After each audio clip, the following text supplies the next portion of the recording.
یہ ریڈیو صدائے حریت جموں و کشمیر ہے۔ محمد طارق اپڈیٹ کے ساتھ۔ مقبوضہ کشمیر میں 35 روز سے کرفیو جاری اور کشمیری عوام گھروں میں محصور ہیں۔ نظام زندگی معطل، بازار اور دکانیں بند ہیں۔ محرم الحرام کے جلوسوں پر پابندیاں عائد کر کے سخت سیکورٹی اقدامات کیے گئے ہیں۔ قابض انتظامیہ کو ڈر ہے کہ کشمیری بڑی تعداد میں گھروں سے نکل کر جلوسوں میں شرکت کر کے بھارت کے خلاف احتجاج اور مظاہرے کریں گے۔ بھارتی قومی سلامتی کے مشیر اجیت ڈووال نے اعتراف کیا ہے کہ مقبوضہ کشمیر میں 5 اگست کے بعد بھارتی فوج نے 2500 سے زائد کشمیریوں کو گرفتار کیا ہے۔ آزاد ذرائع کے مطابق مقبوضہ کشمیر میں 5 اگست سے لے کر آج تک 11000 سے زائد افراد کو گرفتار کر کے انہیں مقبوضہ کشمیر اور بھارت کی مختلف ریاستوں کی جیلوں میں مقید کیا گیا ہے۔ انسانی حقوق کی عالمی تنظیموں نے کہا ہے کہ بھارتی حکومت مقبوضہ کشمیر میں لاک ڈاؤن کی آڑ میں میڈیا کو خاموش کروانے کی کوشش کر رہی ہے۔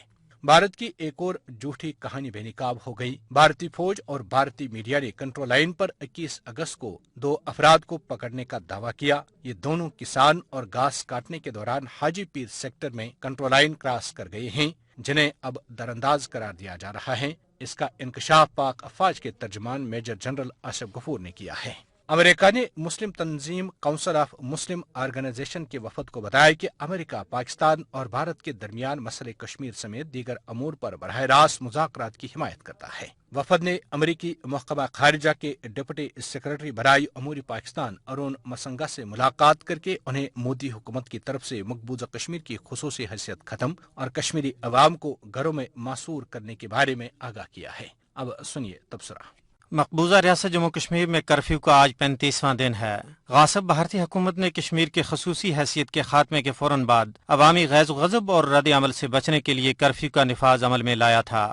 فوجی محاصرے کی وجہ سے ریاست کا بیرونی دنیا سے رابطہ بالکل منقطع ہے۔ لوگ گھروں میں محصور ہیں۔ مریضوں کو ادویات، نو نہالوں کو دودھ اور دیگر بنیادی ضروریات زندگی کی اشیاء کی قلت کے باعث لوگوں کو شدید مشکلات کا سامنا ہے۔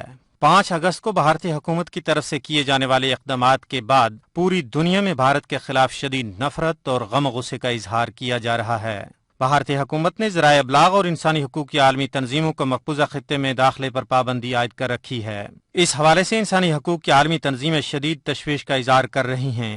ایمنسٹی انٹرنیشنل نے ایک پریس ریلیز میں کہا ہے کہ بدترین مواصلاتی بلیک آؤٹ کشمیری عوام کی شہری آزادی پر ایک شرمناک حملہ ہے۔ ایمنسٹی انٹرنیشنل نے کشمیریوں کو بولنے دو کے عنوان سے ایک مہم شروع کر رکھی ہے تاکہ ان پابندیوں کو فوری طور پر ختم کروایا جا سکے۔